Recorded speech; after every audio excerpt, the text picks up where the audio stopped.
All right, so let's jump right in with some tools and techniques for supporting ourselves and doing some self-healing at home. So the first thing, since our morning does start in darkness, like the late Von Benjamin's lyrics in one of my favorite songs, the morning starts in darkness means that when we go to sleep at night, this is the end of a day and the beginning of a new day. So this is a very crucial time for unloading, decompressing, processing the experiences of the day before, while also creating this opening, like a space for what we're going to create in the following day.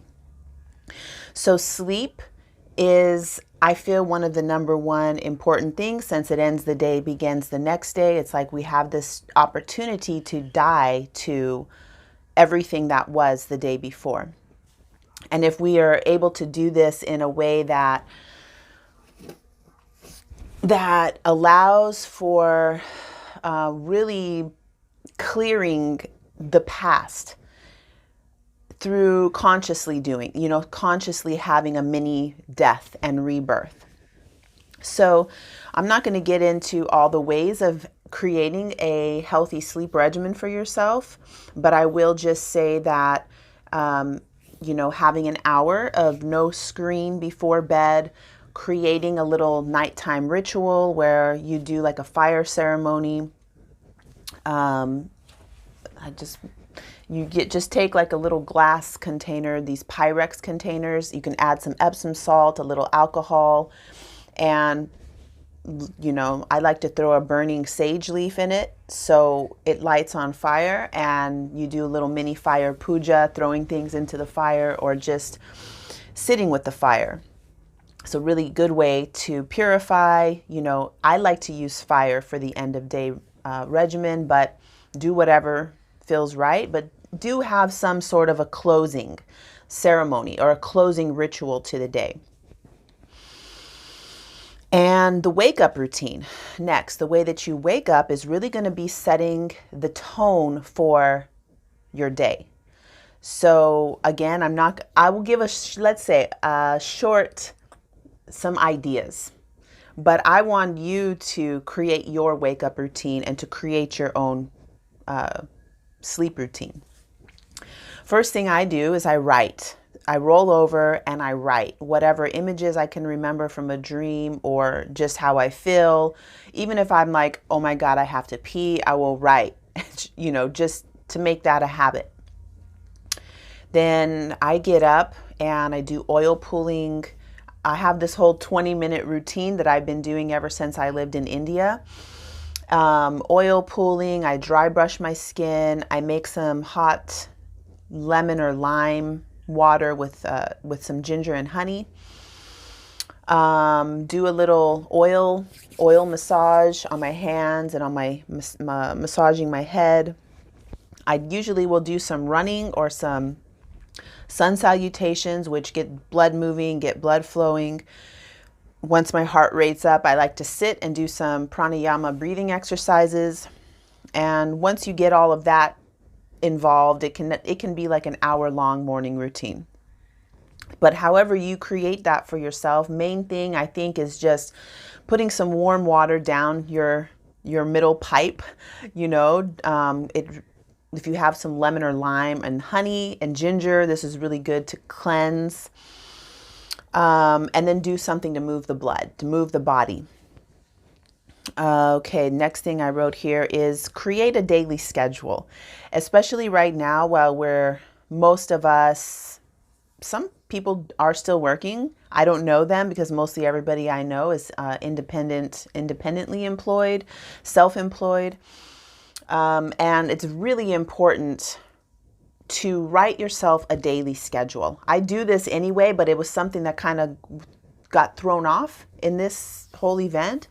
And I've come back to this practice and it is very, very helpful. So in this daily schedule, you're going to write out what nutrition are you going to have today? Like, are you going to wildcraft and gather weeds and vegetables and fruits from hiking, or where are you going to get your food from, and what are you going to eat that day? What are you going to prepare?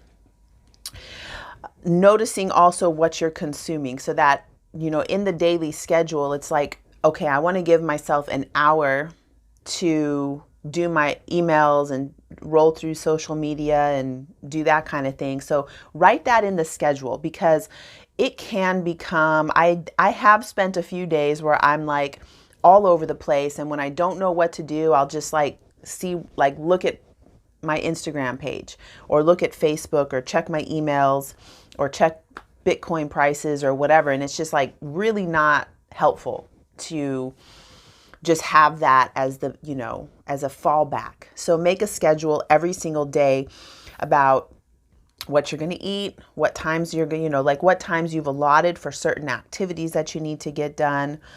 And then at the end, back to the sleep. So back to doing that, whatever your ritual is for closing the day. So basic rules for having a body, basic rules for having, for being human, you got to have some sort of a structure to play in. If you don't have this structure, I find it a lot less productive. And I consider myself an artist, and I feel like I am more creative and artistic when I have this basic schedule. Okay, so moving on to the self Reiki. One thing that I've been teaching Reiki and practicing Reiki,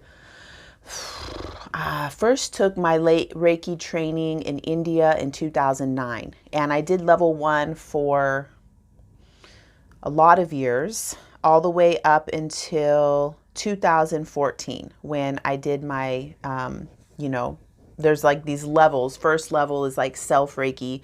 Second level is where you're practicing Reiki on others. And then in 2014, I took the, next level of Reiki training, which is to be able to pass, or they call it to give attunements to other people. This is where you get the certification to become a teacher. So there is no real certification. It doesn't really matter whether you've been attuned or not. And I know a lot of people get very triggered by that statement. And for a lot of years, I felt really not excited about teaching Reiki to people and passing attunements, because it seemed sort of silly. Like, my kids have known how to do Reiki ever since they were little, and it's an automatic thing.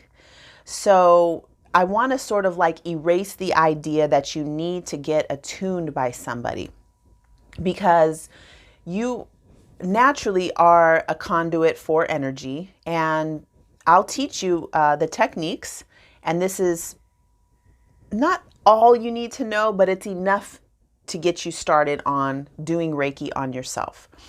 So let me tell you first the benefit I think that there is to going to a Reiki class.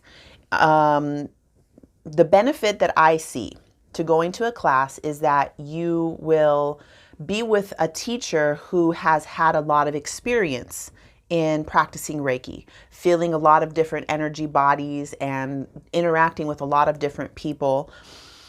You'll get that. You'll get to hear that person's experience and learn from that kind of grassroots kind of way, like learning some tricks and different things from that person. The other thing is having the class, because in the group, there's always going to be this wonderful dynamic that happens where people ask questions that you could never think of yourself, which helps. It happens to me every single time I'm in any kind of thing that I'm teaching in a live circle where people are responding and asking questions. I'm always learning new things. So that can't be replaced by what I'm going to teach you today.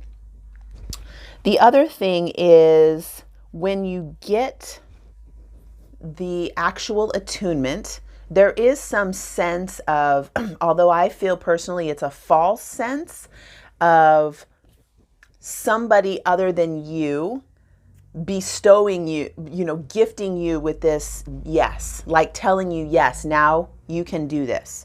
You don't really need that, but for some reason, in my experience, it does turn on this piece of confidence where we get enlivened, and we really feel the energy and feel like somebody has told us that we can do it.